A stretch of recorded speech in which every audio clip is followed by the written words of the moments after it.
Wal ogwarjuru magara gensi zoberya imwabaziyo kandi afero muhangari ya India arikuitwa endwara y'ekokoro omuri abo Honorable Semujunganda yaryoyereko kushasha kwinji obuya banashobora byafayo bya Cecilia Ogwal kandi yagiranga ubuzima ihangari ya Uganda ryaferwa mucara w'amani katubirebe Bwanyuma y'amakuru mabi go kufa koryo munyishengero omucara ahabwa district ya Dokoro Honorable Barbara Cecilia Ogwal atima abanyishengero bamwe bargayo no kwereka okusasa kwabo hamwe no kusindika ubutumwa bwo kusasira ahari family abanyabuzare abanyamukago hamwe n'abantu ba Dokoro hamwe na rango kutwariza hamwe asira family ya Honorable Cecilia Ogwal abantu berango java abedokoro babadachikiriya n'abe FDC mu parliament abe FDC tuli mu twatandika parliament eno nga tuli asatu mu babiri Honorable Atani wasoloti ne bamujjayo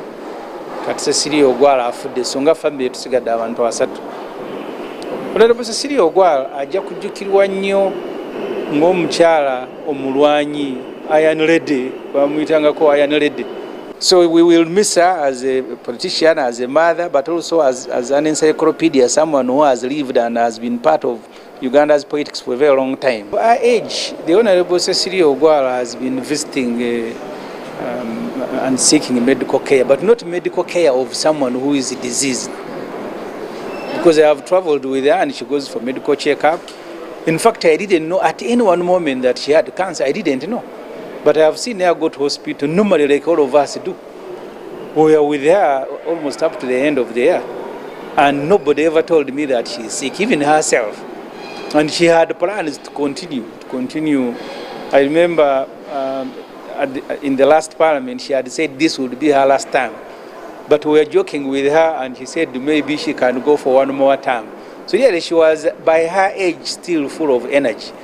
And I don't know when eventually she became sick. Mbwenwe Honorable Semujunganda ogunaro kuzwekera abantu ba municipali eyakira yargayo no kusindika ubutumwa bwo kusasira ahari family abanyabuzari n'abanyamukago hamwe n'abantu barango futwariza hamwe ne ajja kujjukirwa mu biseere by'okola constitution mu NRC ne banga lyamaze mu parliament ng'omukazi omugumu amanyi okwogera n'ennyenje ne zikunkumuka atayina kyatya kwogera ate nga muntu mukulu amanye ebintu bingi naye ng'awa abantu ekitiibwa. Nze 2026 nalondebwa okubeera nampala wa FDC abali mu parliament, actually chief opposition whip, nga Cecilia Ogwal gwe naddira mu bigere naye nanyamba naleeta fayiro nambulya buli kimu biteeka okutambula ate nampa ekitiibwa nga supervisor we. Twafuna mu butakkaanya wano kuwagira Honorable Rebecca Kadaga naye twatambulira wamu ebbanga lyonna okutuuka saawa eno gyafudde. Tugenda kumusubwa nnyo mu parliament wano abadde mukyala nga banyi okwogera nga ne bw'oba omusindisi ebweru wa Uganda tojulirira ne bw'aba atambudde bw'omu. Olwasembyeyo ko wano olw'amaanyi lwabadde mu lukuŋŋaana ndoza lwabadde lwa Commonwealth baali bweru eyo nga bavuma Uganda olw'okuyisa etteeka ly'ebisiyaga. Yayogera buli omu ne bw'oba nga tokkiriziganyiza na byayogera ng'omanya nti ono omukyala asobola okukola. Kye nagamba gavumenti nti okulondera abantu mu bifo nga tebabisobola n'okubalonda bakiikira Uganda ebweru nga tebasobola muswaza buswaza Uganda ne Cecilia yayogera buli omu n'avaayo nga amatidde. Tetugenda kumusubwa nnyo abadde ennaku zino nga akola ng'omuntu omukulu tabeera nnyo mu ntalo. Cecilia Ogwal nze ntambuddeko naye mu ebweru wa Uganda nga ajjanjabibwa n'okunoonya obujjanjabi ng'omuntu omukulu ow'emyaka gye naye nga singa omuntu omulwadde. Naliko naye India take nga yeekebeza nga ne bw'omusanga agenda muntu oyo tomulaba nti mulwadde ali ku ndiri. Era neewuunyiza nnyo ogamba nti Cecilia Ogwal afudde ate ndabye ng'omuto kugamba ng'omuntu omuto afudde nga n'emyaka gye kubanga emabega kabo twali tusaagasaaga naye yali alaganyiza nti etaamu eno bwegwako tadda n'agamba tumugana naye abantu bagamba okumyonaga ndowooza nja kudda. So adde akyalina amaanyi era nga asubira n'okuwubayo ekisanja ekirala. First of all, I want to send my condolence to the family, to the people of Lango and her constituents of Dokoro and to the larger FDC community. Kandwe orumukuru w'orubazu oruhabura gavumenti omwihanga erya Uganda Honorable Joero Senyonyi ogunor kuzwekera abantu banakawa eyaburenje bwizoba nawe yargayo no kugira obutumwa buyasindika. So even as we mourn her, I think more important for me is we celebrate her dedicated service to this country, and we shall remember her for that. Yeah, the Honorable Cecilia Ogwal, of course, over time became a little bit frail, and she would often joke with us, the young ones, you know, and say, I used to walk very straight like you, now my back is bending a little bit, you know, and would joke about that. So she became a little bit frail, but even when she was frail, she would still come to the house, you know, and she had her particular regular seat where she would sit. So yes, she was frail, especially because of that, but it was really not known to us, especially in the past 2-3 weeks to a month. Perhaps because we have been on recess. You know, when you're on recess, people are wherever it is that they are. So when the house is not sitting, sometimes it's difficult to tell who is around, who is not, and that kind of thing. So it didn't occur to us that she was actually bedridden in hospital somewhere because we have been on recess. But we understand, you know, she deteriorated a bit. She was taken for treatment, and sadly she has not made it. Derwe omugambirizi w'ishenjero rya Uganda, Right Honorable Anita Aneti Among ombusasi bwinji nawe yargayo no kusindika obutumwa bwe. When she passed on, the deceased also represented Uganda at the Pan-African Parliament in the 9th Parliament, that is 2011 to 2016. The Parliament of Uganda and the nation at large has lost a patriot. Honorable Gwang will be dearly missed by this Parliament of Uganda, and will be missed by the people of Uganda, and most especially people of Lango. We want personal condolence to the people of Lango and to all the women in Uganda whom she was proud of. As the head of legislature and the chairperson of the Parliamentary Commission, I, together with my family, want to pass on our condolence to all the members of Parliament, to the FDC fraternity, to all the people of Lango, to all the people of Uganda for the loss of such a lady. Honorable Cecilia Ogwal would always tell you, never allow to be undermined because you're a woman. You should always be on top of everybody. Some of us were motivated to join politics because of Honorable Cecilia Ogwal. Everybody in that house was either a daughter, a son, a brother to Honorable Cecilia Ogwal. And she was a uniting factor in that house. She would unite opposition with the ruling government. When she sees the house is heated up, she would get up. When she speaks, everybody keeps quiet. That is the Cecilia Ogwal we have lost. She had where she would always sit. When she's not in the house, nobody would sit where Cecilia sits. That is out of respect that house had for Cecilia. As Parliament, I want to tell a country we have lost. We have lost a mentor. Ahabwa Gntv AGARIKWOTSYA ndi Clinton nabwe.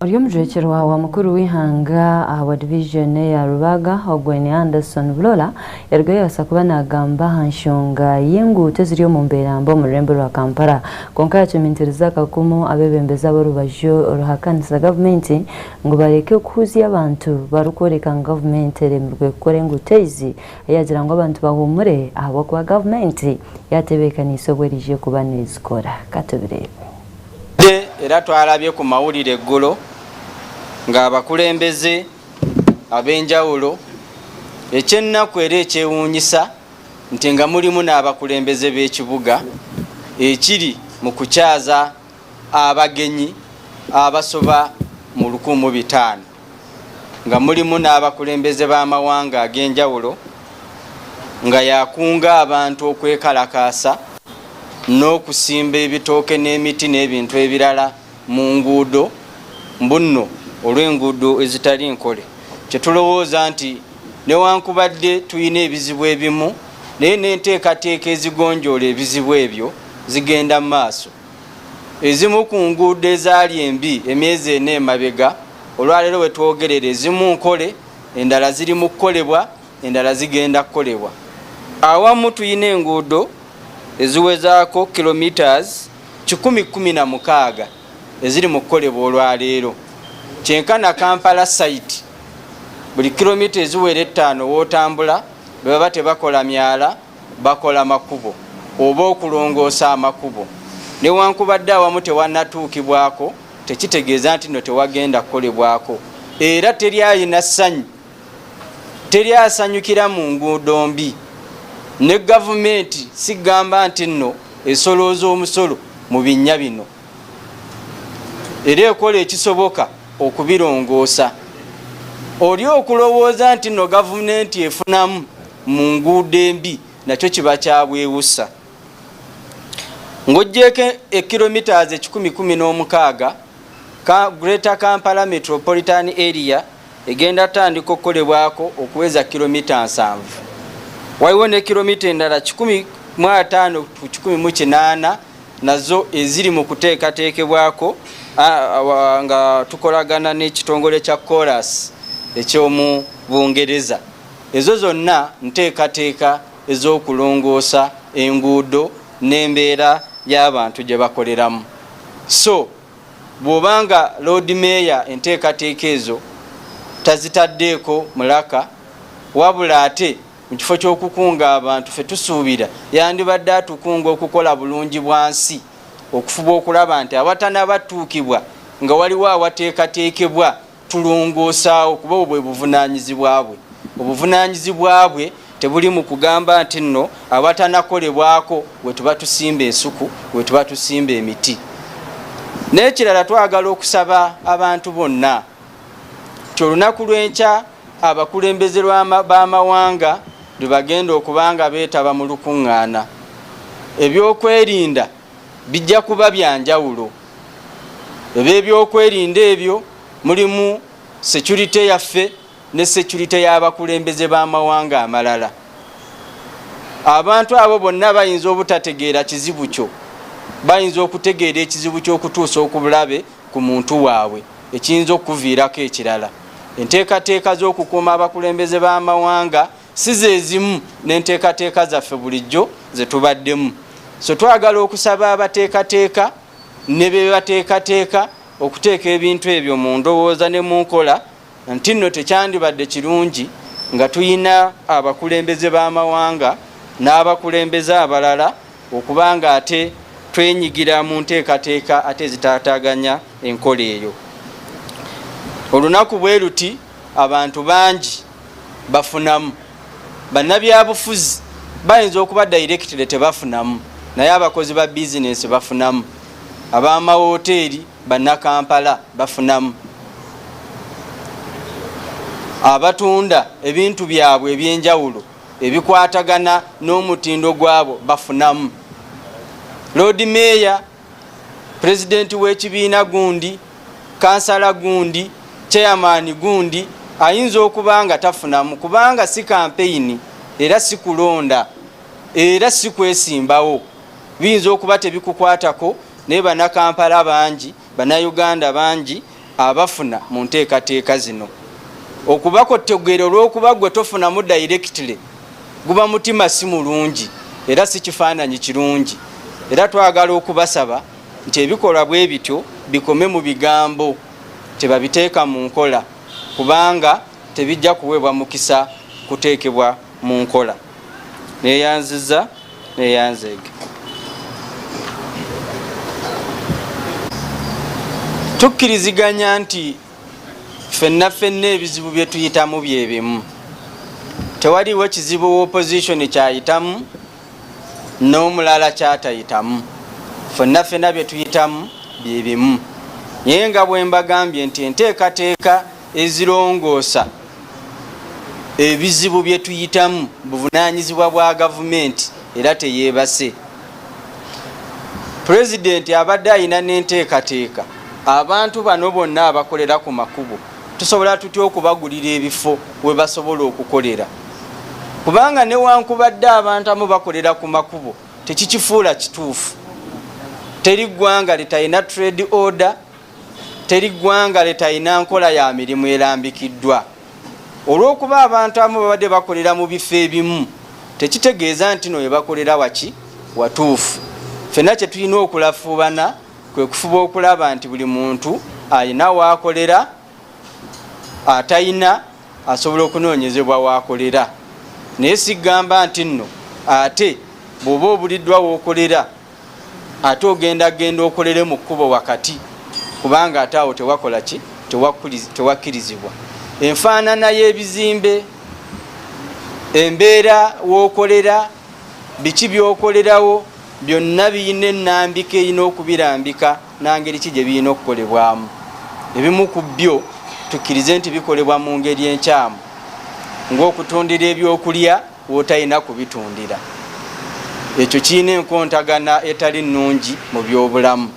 Tukkiriza nti abantu bangi embeera eno yabanyigiriza, naye waliwo ekiteebereka era twe twagala okusabira abantu naddala abaakosebwa okutegeera embeera ki, kubanga emabega wonna babadde bakola naye embeera eriwo tekkiriza, kubanga eyina engeri gyeyinza okuyisibwamu. Bwe kikubemu ekifaananyi nga mu bulagajjafu bwaffe waliwo pulezidenti oba omukulembeze yenna atuusibwako obulabe mu bulagajjavu, tusobola kukinnyonnyola kitya mu nsi yonna? Tuddamu tutya okufuna credibility, tuddamu tutya okufuna security assurance ey'abalala, tuddamu tutya okunnyonnyola nti tusobola okukuuma abantu abavudde awantu wonna okujja mu ggwanga ne baddayo nga bayina nga bwe bazze. So newankubadde abantu banyigirizibwa, waliwo ebituleetera oluusi okukyusa mu nkola etali ya bulijjo. Bulijjo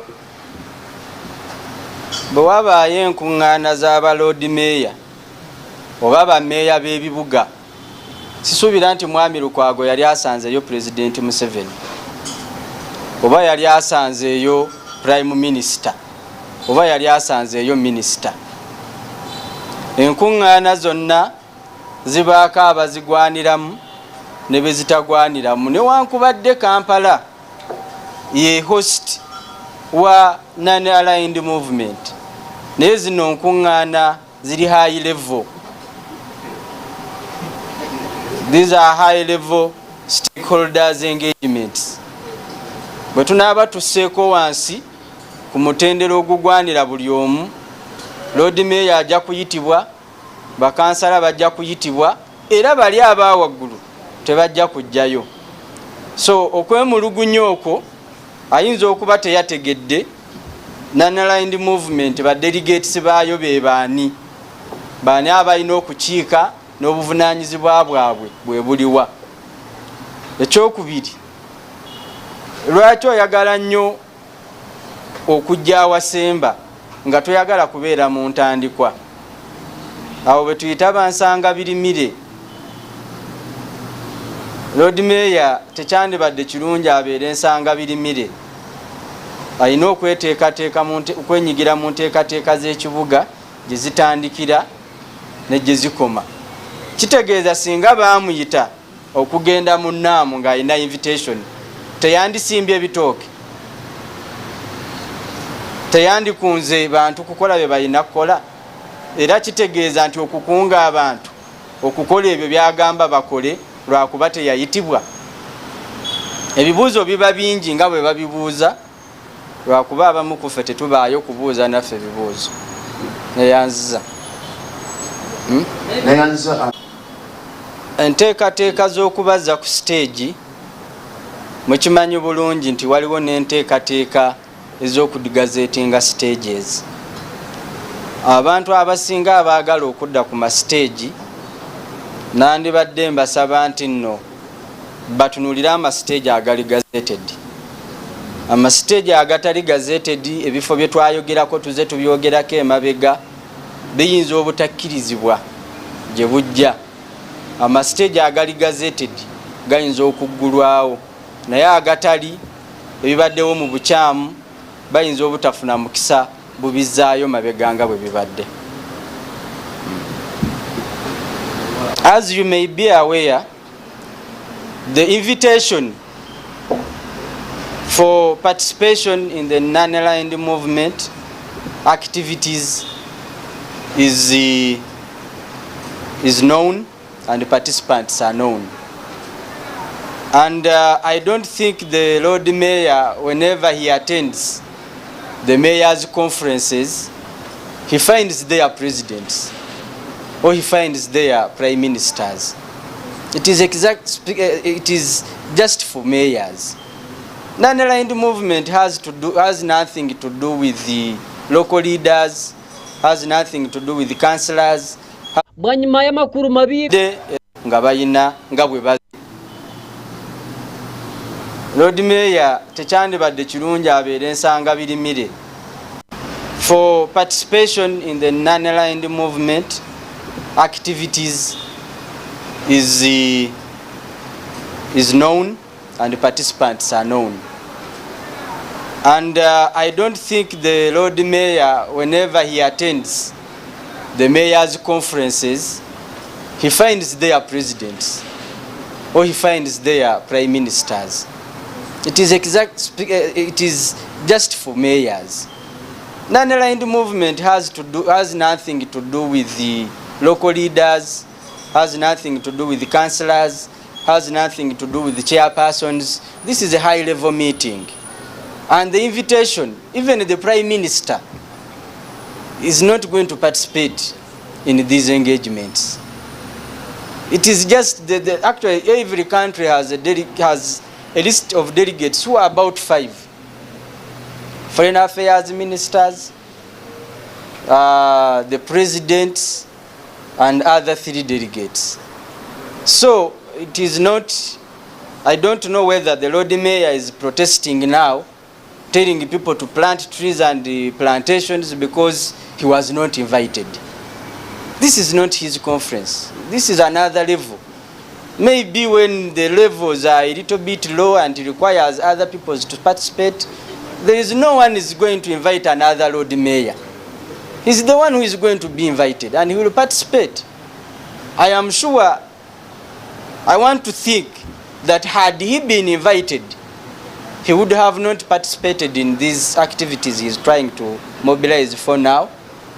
I find it as an absurdity for him to be claiming that even they were not invited, they have not invited us. At the same time, you are demonstrating, you are complaining, you are demonstrating. So which is which? What should we consider? ahabwa Gntv AGARIKWOTSYA ndi Clinton nahabwe. Minisita w'ebyamataka omukyala Ruth Nankambirwa yarwayo yahamza abantu abari kutura omu myanya ebarije ku bantu batimbamu ebyamaguzi mingi omu itaka eryo ngo bahumure gavumenti neija kurengo yabakeita itaka lyabo kandi n'obwa hati batebekanisa omwanya ogwo barije ku bantu babaforeramu katubirebe.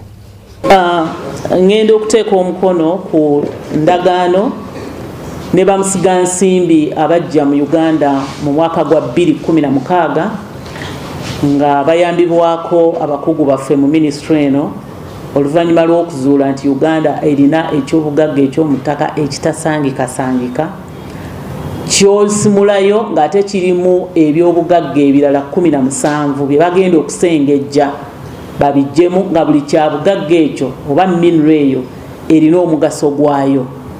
Olwaleero tubawadde olukusa bagende kubanga batesetesa omulimu guno okuviira ddala 2016 ogw'okugenda mu bantu okwogera n'abantu butya bagenda okusimula ebyobugagga bino mu mataka gaabwe era nga wetutuuse kati omulimu ogwo gusookerwako bakoze bulungi nga kati ngenda okuteeka omukono ku ndagaano eyo ennene nga endagaano esoose mu mwaka guno era nga yesoose bukyanga tukola etteeka erirungamya okukulaakulanya ebyobugagga obw'omutaka lye twakola mu mwaka gwa 2022. Endagaano eno gye tugenda okuteekako omukono, etteeka eryo liwa olukusa gavumenti naye okwenyigira mu mulimu guno oba mu projekiti eno nga gujiwa ebitundu 15 ku 100 era nga mu mangu ddala tugenda kulaba nga kampuni ya gavumenti egenda okulungamya ebyokukulaakulanya ebyobugagga by'omutaka gye bayita Uganda National Minerals Company yegenda okukwataganya omulimu guno ne kampani zino we zinajja eno yesoose naye wagenda kubeerayo kampani endala. So omulimu guno gubadde tegujja kukolebwa nga tetuyambiddwako nga obwakyabazinga bwa Busoga benjagala okwebaza ennyo kubanga bakumye abantu ne bayongera nabo okubannyonnyola okubakkirizisa omulimu guno gutambule wadde ng'ebyobugagga eby'omutaka bya gavumenti naye tolina bw'oyinza bituukako nga totaataaganyiza abantu. Njagala kwebaza Sipiika wa Uganda ne Paalamenti okutwalira wamu naye ne Prime Minister wa Uganda nabo batulungamizza bulungi. Njagala kwebaza district leaders, districts zonna eziri mu matwale gano square kilometers 44 nene era nga zizingiramu districts ez'enjawulo naye ne ba local leaders ab'emiruka abawansi njagala kubeebaza. Tusuubira nti enkulaakulana eno ejja kutuukisibwa ddala mu kugiramu ddala omugaso ogusemberayo ddala mu kyobugagga kino kye bagenda okuyikuula. Tusuubira okulaba eddongoosezo erigenda okuzimbibwa okusobola okugyamu ebyobugagga ebisemberayo ddala bisobole okuyambako ate ku makolero amalala. Ebintu bye tubadde tugula okuva ebweru bye tukozesa mu makolero amalala twagala bibe nga bikoleddwa wano mu Uganda. So ebyobugagga bino birina okusengejjebwa tufunire ddala ekyo ekisembayo ng'era kyekyomugaso kyetwagala. Layisensi eno yakkirizibwa okuweebwayo mu sisitimu yaffe ng'ennaku z'omwezi 28 Desemba omwaka ogwo oguwedde naye tetwasobola kutuula okusayininga naye nga ebiwandiiko byaffe byo bikiraga nti layisensi terinaako kakwakkulizo era twakkiriza eweebweyo. So olwaleero ngenda kuteekako omukono abantu baffe aba Rwenzori Rare Earth Metal Limited abatuula wano mu Uganda bagende mu maaso n'okusima ebyobugagga bino ate tulabe bwe babitambuza. Amateeka gajja kugobererwa ddala ku kyokgattako omutindo kyo kikulu nnyo naye era n'okulungamizibwa kungi kwe tujja okuba nga tubawa nga tuyita mu kuwaayo okulungamizibwa okw'enjawulo oba regulations ez'enjawulo. Waliwo ekyokuseeseetula abantu nti bano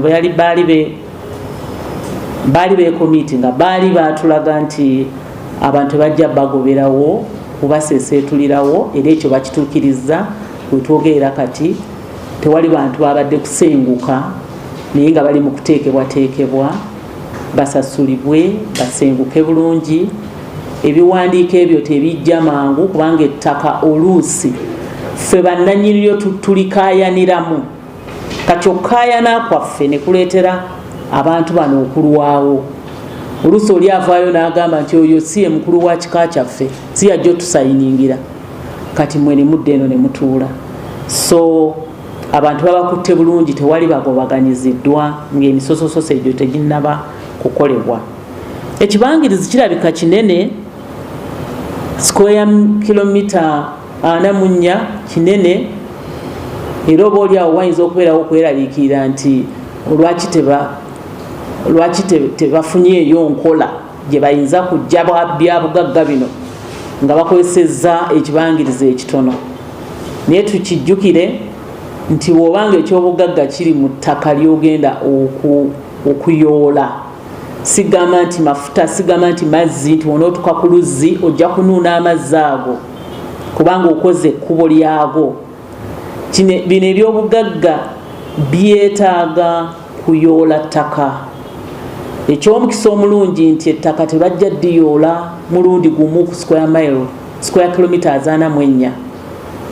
Bagenda kulikwata mpolampola nga gye bava baleka batereezezaayo ng'ettaka balitaddemu n'ebigimusa abantu basobole okuddamu okulikozesa. Ekyo nno kirungi kubanga square kilometers ezo tujja kubanga tulaba recovery, tujja kubanga tulaba gye bavudde nga batereezezaayo bulungi. Abantu mwandyagadde okumanya egenda kumala emyaka emeka. License eno okutandika ng'ennaku z'omwezi 28 omwezi gwe12 2023 egenda kutambula emyaka 21. Naye nga license eriko obukwakkulizo, etteeka limpa olukusa okusazaamu license bw'ebanga tetuukiriza bukwakkulizo bwe tutaddewo. Naye emyaka 21 oli ayinza okulooza mingi, naye munnange bwe kibanga kuleeta mashini zinaakola okuva ebweru zijje ziyiikuule ate bateekeko basengejje oba bakuŋŋunte bateekeko omutindo, ebyo byonna ebyuma bitwala obudde. So twalabanga emyaka egya 21 gy'emyaka emituufu license eyo okubanga etambuzibwa, ate n'ettaka lino gye bavudde oba ebinnya bye balese bye bayiikudde era period ya myaka ng'ebiri eweebwa okulaba nti badecommissioninga oba batereeza we baba bataataaganyizza, kubanga obutonde bw'ensi kikulu, tulina okulabirira Katonda we yatuteeka, otherwise bwe woonooneka ate ffenna tuggwaawo. So y'ensonga lwaki license ya bbanga eryo. Ahabwa Gntv AGARIKWOTSYA ni Clinton nahabwe. Twagaruka n'enshonga z'itaka. Hariho omukyarakazi kandi nagambwa kuba namwandu nibamwita Mubiru Aisha yarigasa kuba nashaba government kugira ngo emuyambe bwanyuma y'abaana abo omugenzi ogwabirariba kandi nagira ngo abana abomukazi omukuru abatabana bariyo nibenda kumwibahitaka n'ebintu byona. Abana aba nibamanya nk'abo omugenzi Haji Musa Katongole katubirebe. Mamu yage bombi actually batunda ettaka eri wansi. Olwalero manje bali bisatu mu mmeka. Olwalero manje bali nonya tetuziraba. Kati abantu mandowooza nkuma ki? Abatura bo muri Kibuli bagwirirwa kagwe bwanyuma y'abaana b'omugenzi Haji Musa Katongole kurugayo bakatera mukishe obarukweta Mubiru Aisha obu barukumutura ebanja ebasigire baraga abana bomukazi ogwo iba yaheza kufa abana abo gubakiri bato. Zingwa mwanange bamuto manje nava olugenda tiyo badoge na kuzitira omwana gwe matiyo badoge na kuzitira omwana agenda kumvita we abana bayita abantu abo abana bayita abantu abamanya bati matiyo badoge omanje nali okuva jenvudde zijewana munenya bwerere lwaki mwesiba ku bintu ebitali byammwe abapakasa abadde okupakasa okupakasa bwenu kuto abantu gambaho n'omukyarakazi Hajati Sala Dungu ogu niwe nyina w'omukyarakazi Mubiru Aisha oguwo Nyamwandu yargayo n'okusobora ng'omwana we bakamutera bamukora kubi ng'omwe abena bihano mu irwaro nukwe kurgayo akasaba ab'obushobozi barge bayambe ebintu by'omuhara hamwe n'abizukuru ngwako byahwerekerera okuva ewa administrator general bannange ab'ekitiibwa simanyi kye tuliko olwaleero mwanange obudde bwonna ali mu bulabe bamutta ate nga muto alina emyaka 33. Omulenzi omukulu asooka ali mu myaka ndowooza nanga mu 7 kyenkana ayingira 5 Mwamudu Katongole n'omulala Alafati Mutagubya. Abaana baliisiza omwana wange akakanja njagala bambuulire be bamuwasa oba nze kyenjagala kiri ekintu kimu kuba omuntu yenna akobeere mwana nga tolina bbaluwa era nga tolayirangako mu kkooti toyina maanyi gy'ogajja kutunda bintu naye batunze buli kintu kyonna nga buli kye batunda n'abaana bano abato be batulekera tebabawa kati baleete ebbaluwa ekyo tubuuze ne ba administrator gye bali oba abakuza abasirika obusirisi nga tebavaayo. Nze nzaala omwana ono muwala wange era mukoddomi wange yajja n'amwanjula byonna marriage certificate tubirina naye bamutandikirawo nga lumu nga Allah yakatwala mukoddomi wange nzize nguluba mu bintu. Hajati Sala Dungu yargayatera umuranga abembezi b'edini abarukusangwa omuri Kibuli basheka hamwe n'abahaji ngubize babarwaneho ngo akuba umuhara yahwerekerera. Era ntuuka okwebaza ate ne nebaza ne Sheikh Kibaate kubanga n'ebintu bino byennyini okubigaba yabigabira mu buzibu bw'amaanyi nnyo naye ntuuka okwebaza jjajja w'Obusiraamu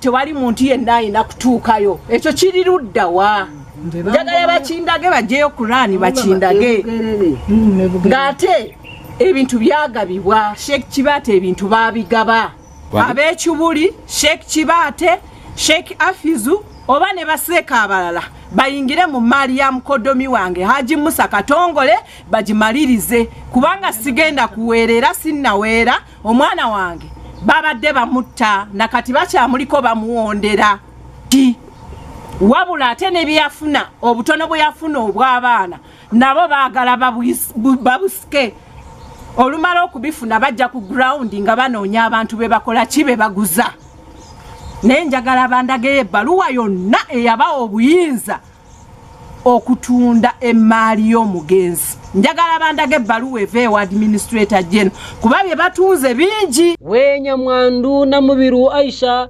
yargayo kandi yayetonganaho ari kugira ngo kuyihe bintu ebintu babugaba ngo abana b'omugenzi abakuru bakargayo bagira ngo abana b'omugenzi abato ngo tubaribeye nuko kugira ngo tibineho na mugabo ngo mbweno ekibanza cyona bariyomba kiguzambe nda kukimaraho sina baganda bintu byamala okugabwa eshariya n'abantu ne bamala okufuna percentage zaabwe abaana ne bamaama abakulu abo ne bavaayo ne bajja ne bagamba nti ate biri mu kampani era ekimu ku kyatwalibwa bandaga nti abaana abanga abasembayo tebalinaako mugabo tebateekeddwa kugabana ekyo nenkireka nenkivaako muba muli awo nga baleeseyo n'ekirala nti kino kiri mu kampani buli kimu baagala kisikawe bati balina kampani zaabwe zibayiiyaawo ne bagamba ebintu byali mu kampani ekitundu kigende n'ekitundu kigende buli kintu tewali mirembe ku buli kintu kye twagabana. Mbwenu na Mubiru Aisha yargayo no kusaba government ngwe muyambe ngo akubana yenda ebintu by'abana be ngo hakubana za umukoti zitali zimwe na zimwe baro yabambuzabuza ngo mbwenu washobirwe omukano mu kibirata ineho kutora. Njagala bintu by'abaana bange bannange njagala bintu by'abaana bange nze gwe mulaba natuka nengenda mu court abaana nze nabazaala biological nze mama waabwe nensaba legal guardianship y'abaana bange nenjifuna nebeera granted. Njagala ebintu by'abaana bange byonna nga bwe babigabana omugabo gw'abaana bange gwonna ngwagala. Estate lawyer ampe transfer z'abaana bange ampe buli kimu. Mbwenu we Omara Mathias oguno mushiija obasigire okuma ebintu by'omugenzi Haji Musa Katongole nagira ngu batabana b'omugenzi aba bashatu bakasiga bamukumise ebintu ebi ngo atarigira omuntu owagira ehiyashara. Mbwenu we kagire kureba kurambura yahurra mani gamuhwa niko kuzayo kureba nbaha bandekera okuma ebintu bya family ya Haji Katongole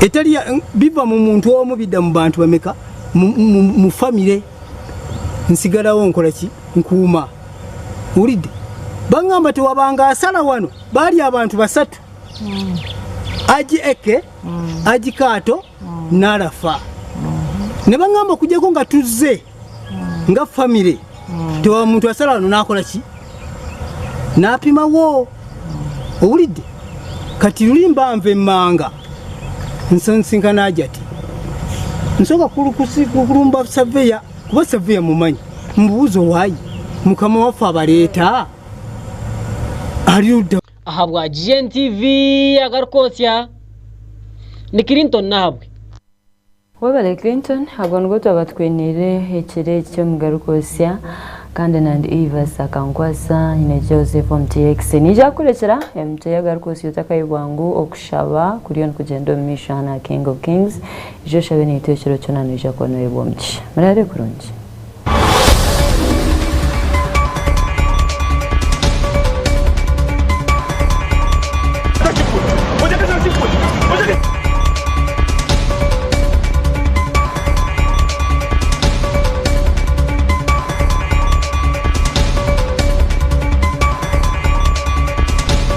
Omugarikwotsya rizoba or minister y'amataka honarebo Ruthi nankabirwa yargaye no kuhamiza abantu abarikutura ahiba kwenda futimba ebyo bwiga ngubahumure nibiza kubarihirira wetwogera kati tewali bantu babadde kusenguka naye nga bali mu kuteekebwateekebwa basasulibwe basenguke bulungi oryo muzekerwa mukuru y'ihanga rya Uganda habwa Rubaga Anderson Burora yahamiza abantu ngwenguto ziriyo nizikorwa ngumwe nibatakaza omuruhuzyo ezimu ku nguudo ezaali embi emyezi ene emabega olwaleero wetwogerera ezimu nkole endala ziri mu kukolebwa endala zigenda kukolebwa awamu tuyina enguudo eziwezaako kilometers 116 eziri mu kukolebwa kandi muri kibuli nyamwandu Aisha na mubiru nasaba gavumenti ngo ize muyambe itaka ry'abana be barumaraho njagala ebintu by'abaana bange byonna nga bwe babigabana omugabo gw'abaana bange gonna ngwagala